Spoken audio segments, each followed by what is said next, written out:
Alors pour ceux qui suivent ces épisodes de mes bricolos depuis un petit moment, c'est pas une excluse que je vais vous raconter, mais effectivement, ça fait 20 ans que j'exerce le métier de designer, et puis alors au-delà d'un métier, hein, c'est aussi une passion, et c'est pour ça qu'on se retrouve chaque semaine pour parler de cette passion dans ces épisodes de mes bricolos. Et c'est vrai que quand on cherche à communiquer sur ce métier-là, du design et l'importance du design pour une entreprise, on a tendance systématiquement à parler d'Apple. Voilà, Apple comme une entreprise qui a su, qui incarne cette démarche du design, qui a su intégrer le design dans tout le développement du produit. Et il y a une vraie cohérence, même si ces dernières années, bon, on peut en débattre, mais c'est vrai qu'on a tendance à présenter cette marque comme étant leader, si vous voulez, dans la démarche de design, dans la compréhension du métier du design et dans l'intégration du design dans le développement de produits.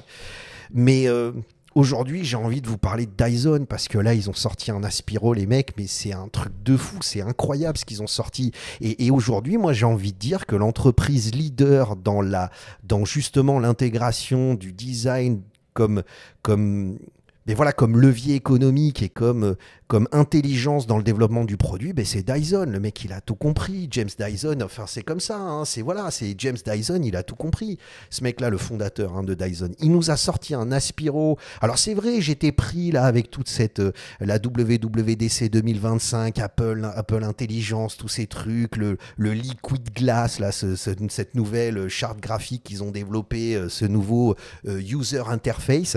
Et je suis passé à côté complètement de cet Aspiro qui tient dans un manche à balai, quoi. C'est un balai le truc. C'est un balai. Y a pas le moteur, il y est, mais il est dans le manche à balai. Alors bon, c'est plutôt un manche de pelle plutôt que de balai, mais vous allez voir. En tout cas, c'est exceptionnel, c'est incroyable. Il y a une vraie intelligence de produit.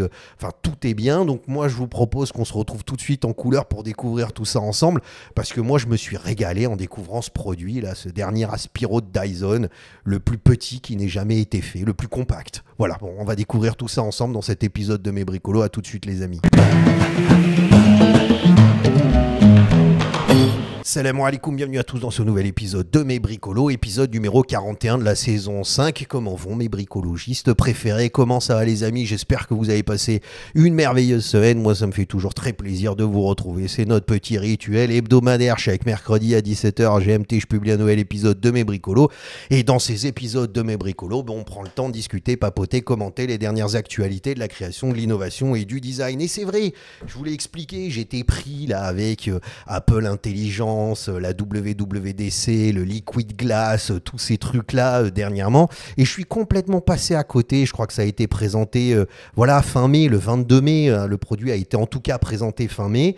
Et je suis complètement passé à côté de ce produit. Je l'ai vu de loin, mais tu sais, j'ai pas vraiment regardé. Dizzy en a parlé. Pourtant, c'est pas comme si tout le monde en avait pas parlé. Je veux dire, tout le monde en a parlé. Wallpaper, s'il vous plaît, quoi. Quand t'as Dizzy qui en parle, c'est déjà une chose, mais quand t'as Wallpaper qui se penche dessus, c'est que ça, quand même, ça vaut le détour, parce que c'est quand même, c'est un leader dans la présentation et dans le justement d'articles autour de produits de design innovants, créatifs. Voilà.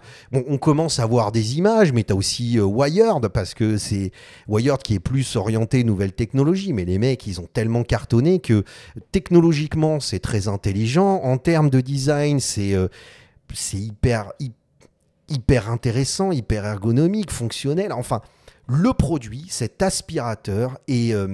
si aujourd'hui on devait parler en 2025 d'un objet de design industriel qui répond à toutes les exigences du métier du design, bah c'est cet aspirateur, c'est cet Aspiro là, le Pencilvac. Alors le nom est pas forcément hyper parce que le mec il dit bah c'est un stylo, mais il aurait pu l'appeler je sais pas, enfin peu importe, mais en tout cas c'est vrai que c'est effarant. Alors il fait des keynotes aussi, James Dyson, là, le gars que vous allez voir dans cette vidéo, il fait des keynotes, et ça c'est la vidéo de la keynote. Alors quand je parle de keynote, c'est un mot qui a été vulgarisé par Apple, mais en tout cas ce sont les présentations justement live, direct du fondateur, des créateurs, voilà, des marques, des différentes marques, et donc ils sont là en train de présenter les produits. Meta le fait avec Mark Zuckerberg, vous avez Google qui le fait aussi, Apple, mais c'est vraiment Apple qui a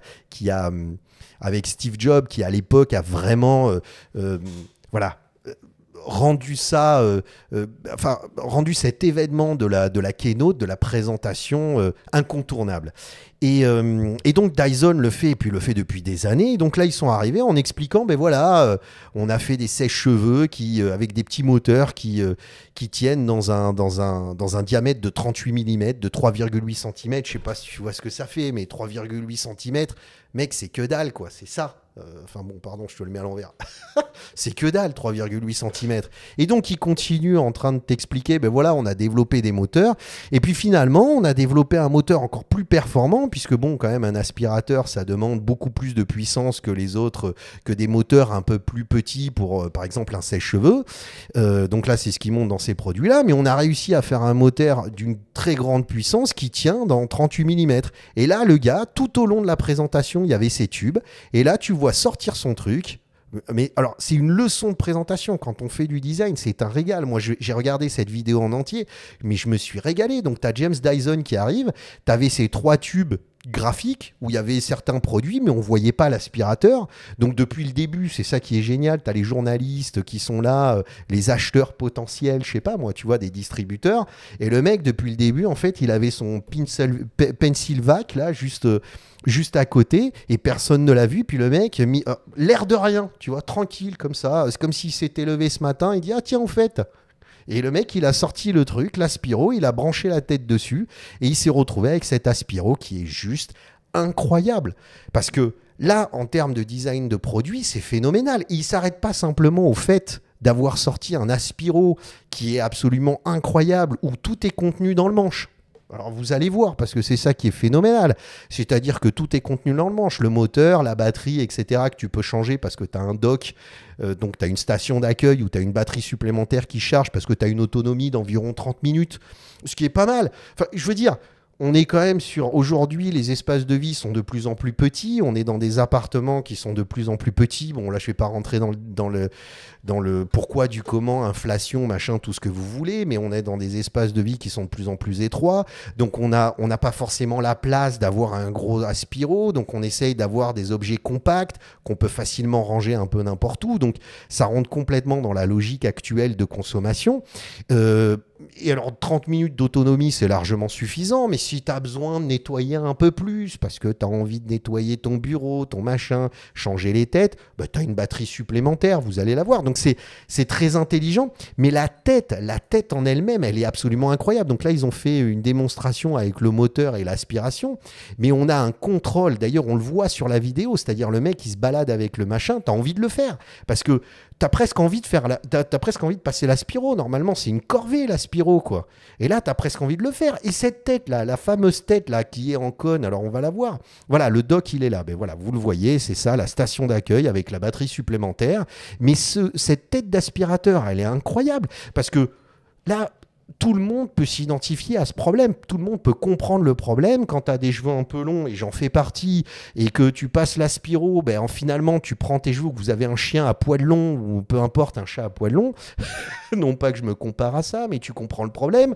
Tu te retrouves avec plein de cheveux ou de poils sur le sol, et ça a tendance à se retrouver dans la tête d'aspiration, à se bloquer dessus. Tu es obligé d'enlever le truc, de découper les cheveux avec un ciseau pour les foutre à la poubelle. Et là, il a inventé un système qui fait que, et c'est ce qu'il explique dans la vidéo, ça aspire le cheveu, mais en fait, comme ça a une forme conique, les cheveux partent sur l'extrémité et tombent.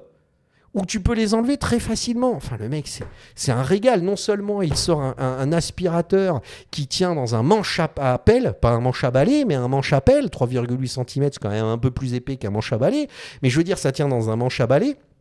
Et à côté de ça, il ne s'arrête pas là, il aurait pu s'arrêter là. Mais en plus de ça, il trouve le moyen d'inventer un système d'aspiration, enfin de tête d'aspiration d'extrémité, d'une extrême maniabilité, d'un extrême confort, avec bien sûr le laser qui te permet de visualiser la poussière que tu as aspirée, avec un système de rotation et d'anti-rotation qui fait que ça vient faciliter l'aspiration. Mais regarde-moi la fluidité du truc, tu as envie de passer l'aspiro, tu as envie de l'acheter pour passer l'aspiro. Le mec, mec, il a tout compris. Alors oui, il est designer, ce James Dyson, donc forcément, c'est pas un mec qui réfléchit aux bénéfices comme t'aurais un gars qui est un chef d'entreprise traditionnel qui pense, c'est souvent ça le problème, c'est que quand tu parles avec des mecs du marketing, de la stratégie, et que toi, tu es au département design et que tu dois expliquer la valorisation de ton travail pour le produit, c'est vrai que c'est compliqué parce que tu as affaire à des mecs qui te parlent de chiffres, de tranches de consommation de produits. Lui, le mec, ça se voit bien, James Dyson, il s'éclate à développer son produit. Ça se voit, c'est-à-dire que quand tu as une marque et que tu as des designers qui ont la liberté de travailler comme ils veulent, tu sens dans le produit que les mecs se sont éclatés et que le produit est vraiment mortel, tu as envie de l'acheter et de le consommer. Donc évidemment, la première question que vous allez me poser, j'en ai pas parlé, mais c'est mais où va la poussière? Parce que je sais pas toi, mais moi, quand j'aspire mon tapis, en 3 secondes, j'ai rempli le petit bac. Alors, j'ai un Dyson, hein, bien évidemment. J'ai rempli le petit bac dans lequel la poussière, normalement, s'accumule. Là, c'est en fait dans ce tube. Alors, je sais pas s'il va le montrer, mais parce que là, il parle du moteur, mais c'est en fait dans le tube, dans l'extrémité. Et donc dans cette extrémité, voilà, c'est à ce niveau-là, voilà, tu as la poussière qui se met dans cette extrémité. Alors évidemment, ça va s'accumuler au bout d'un moment, ça va s'accumuler assez rapidement, tu as un système de filtration, je suis d'accord avec toi, mais à ce niveau de facilité, regarde comment il le fait, regarde, il prend le petit tube, bam bam, un petit coup d'aller-retour, tu as l'impression de faire du pipeau avec le machin, c'est un... Tu vois là, même le geste, il est intuitif. Il est même pas compliqué. Je veux dire, rappelle-toi à l'époque, si t'as pas de Dyson, ou à l'époque, si t'es assez vieux pour avoir eu des aspirateurs à filtre, le truc, chaque fois qu'il fallait que tu changes le filtre ou le machin, tu t'arrachais les cheveux. Même les derniers Dyson qui sont très bien, je veux dire, t'as quand même une manip qui est pas forcément intuitive. Regarde-moi ça, regarde-moi à quelle facilité il enlève la poussière. Et encore une fois, oui, le contenant n'est pas vraiment, le volume n'est pas vraiment important et ça va se remplir assez vite avec une autonomie de 30 minutes. Mais qu'est-ce que tu t'en fous? Les espaces de vie sont de plus en plus petits, je vous l'ai expliqué.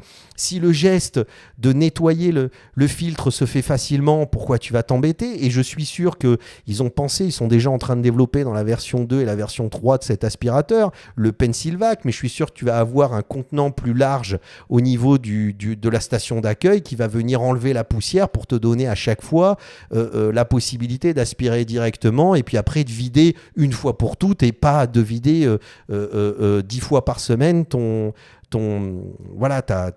contenant de poussière. Voilà. Mais je veux dire, l'objet, il est incroyable. Et là, on est vraiment sur l'excellence du design produit. Alors, les mecs, ils n'ont pas fait que des trucs super bien et super... Mais quand tu es une entreprise qui parie sur l'innovation, tu es obligé des fois de te planter. Rappelle-toi, en 2022, j'avais fait un épisode de Mes Bricolos sur cette atrocité, cette espèce de truc qui se met sur le nez. Alors, c'est Dyson, les mecs, ils inventent des moteurs, des petits moteurs compacts qui tournent à une vitesse incroyable. Le mec, il disait, ça tourne, je sais pas combien de fois plus rapide qu'un moteur de F1. Alors, t'imagines le truc. Donc, les mecs, ils foutent des moteurs partout. Ils en ont mis dans un casque, ils en mettent partout. Alors, sèche-cheveux et tout, c'est intuitif. Hein. C'est-à-dire, tu comprends, tu dis, tiens, un aspiro, un moteur qui aspire ou qui pousse de l'air. Tiens, je fais de la filtration d'air, des purificateurs d'air, je fais des aspiros, je fais des sèche-cheveux. T'as compris, mais le mec, il s'est dit... tiens, si je maîtrise un peu les filtres et la purification d'air, je vais faire un casque qui va servir casque audio. Et puis le casque audio, il y aura des moteurs puisque je fais des moteurs compacts au niveau des oreilles que tu n'entends pas évidemment parce que je maîtrise tout ça correctement. Et ça va propulser de l'air frais, de l'air propre au niveau du visage. Bon, c'est complètement dystopique, ça donne pas du tout envie, ça fait flipper, mais les mecs, ils ont essayé, ils ont vu que ça n'a pas marché. Parce que le produit, avec cette espèce de mandibule dégueulasse, c'était pas intéressant et ça s'est pas vendu.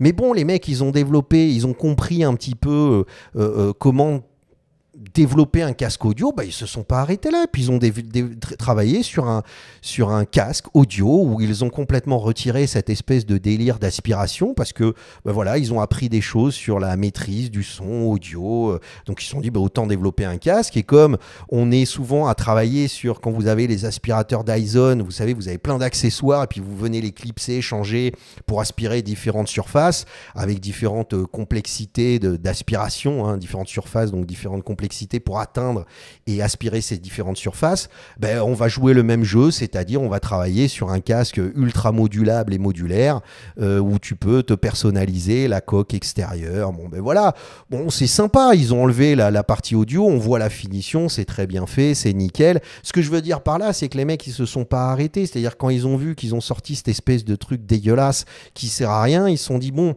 ben on va quand même continuer, on va tester des choses. Alors je peux pas dire que ce soit un banger, hein, le truc il est quand même à 450 €, ça vaut pas les Sony, ça vaut pas d'autres produits équivalents, mais je veux dire c'est quand même pas mal.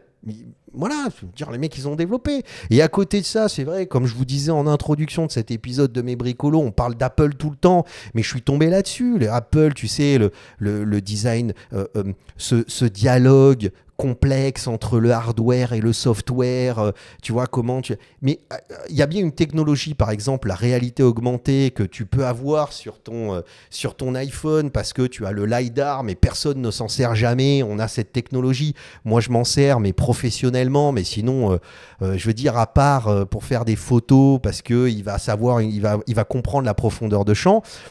Tu t'en sers jamais vraiment. Mais qu'est-ce qu'ils ont fait? Ils se sont servis du LiDAR de l'iPhone avec un espèce de dock qu'ils ont développé, donc une station aussi d'accueil pour votre téléphone.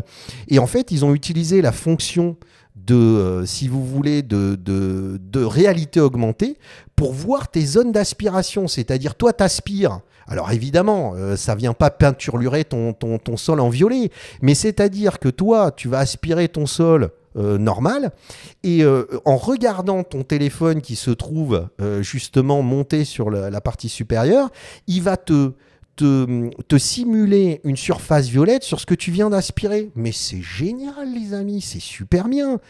C'est extraordinaire d'avoir fait ce truc-là. C'est-à-dire, moi, j'avais même pas vu ça. Mais c'est-à-dire, c'est génial. Donc, évidemment, encore une fois, c'est pas que tu vas peinturlurer ton sol en violet, vous l'avez compris. C'est que toi, tu regardes ton téléphone dans la réalité. Je vais dire, voilà, tu as ton sol qui est en train d'être aspiré, mais dans la réalité augmentée, c'est-à-dire une réalité avec une couche d'informations utiles qui vient s'appliquer sur la réalité. Donc, avec ton téléphone, tu vois là où tu es passé. Et après, tu peux décrocher ton téléphone, comme vous l'avez vu dans la vidéo. Je vais la rejouer. Tu peux décrocher ton téléphone et voir où tu as aspiré. Donc, en plus, il y a un délire un peu de gamification parce qu'il y a un délire du jeu. C'est-à-dire aspirer, tu dis, est-ce que je suis déjà passé par là? Là, tu regardes ton téléphone et tu dis, tiens, je vais accéder à tous les trucs, vas-y, il faut que j'accède là et tout. C'est génial. C'est-à-dire, il y a une vraie intelligence de produit, puis ils ne s'arrêtent pas simplement à développer leur aspiro. Les mecs, ils essayent de réfléchir à l'expérience utilisateur, ils essayent de réfléchir, donc on est à l'ergonomie, à la fonctionnalité, à l'usage, à des scénarios d'usage. Mais c'est un truc de fou, voilà, c'est bravo, quoi. Et les mecs, ils nous ont sorti cet aspiro qui est absolument incroyable.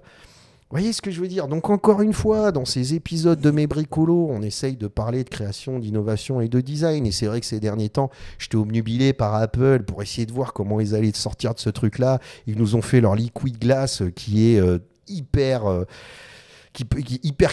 critiquable, et on se retrouve avec Dyson qui simultanément nous sort ce produit. J'ai envie de dire voilà, bravo, c'est un plaisir à regarder, c'est un plaisir à découvrir, le produit est incroyable, on est vraiment dans on est vraiment dans un objet de design industriel extraordinaire qui de bout en bout est logique, fonctionnel, ergonomique, on sent la cohérence de style. Alors évidemment, tu vas pas travailler sur une ligne, t'es pas en train de dessiner une voiture, c'est un tube le truc. Mais par contre, voilà, il y a une logique de détail avec des codes couleurs spécifiques qui est cohérent par rapport aux autres produits de la marque. C'est génial. Voilà, donc je vais te laisser avec des épisodes qui vont s'ouvrir à gauche et à droite où justement je te parle de Dyson sur les autres produits. Tu vas voir que j'étais pas forcément tendre avec eux quand ils ont fait leur casque à mandibule. Donc je vais te laisser découvrir tout ça. Et puis on va se retrouver la semaine prochaine pour un nouvel épisode de Mes Bricolos. Et ce que je vais essayer de faire maintenant, c'est des épisodes beaucoup plus courts. Alors celui-là, il fait combien? Et là, on est à 18 minutes. Mais je vais essayer de faire des épisodes autour des 15 minutes, plus autour des 25 minutes. Voilà, tu me diras ce que tu en penses. Donc je te laisse avec des épisodes qui vont s'ouvrir à droite et à gauche. Il est encore temps de cliquer sur la petite Nashi, vu que tu veux t'abonner, ça me fera vraiment très plaisir. Et puis, si tu as écouté jusque-là, je te laisse commenter à Spiro, comme ça je verrai que tu es un acharné et que je peux compter sur toi et que tu es un vrai bricologiste. Allez, à la semaine prochaine les amis.